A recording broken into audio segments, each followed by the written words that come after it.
Bakit nga ba maganda mag-invest sa real estate? Hi ka-investor, my name is Justin Rebria, your property investment consultant. Bakit nga ba maganda mag-invest sa real estate? Number one, you don't need to be an expert.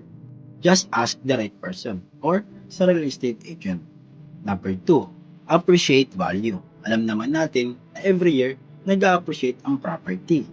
Number three, it protect your money from depreciation. For example, you have an extra fund at ilalagay mo ito sa bangko. Maaring after 4 years, mag-depreciate ito because of the inflation. Pero kung ilalagay mo ito in the right investment, maaring malabanan mo yung inflation. Number 4, investing in real estate is a minimal risk. Number 5, it can make you rich. Pansinin natin, halos lahat ng mayayaman dito sa Pilipinas ay nasa real estate.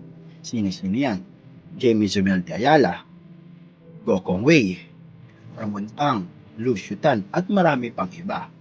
Ikaw ka-investor, para sa iyo, anong magandang investment? Share mo naman para malaman namin. Thank you for watching. Just don't forget to like, share, and subscribe. God bless!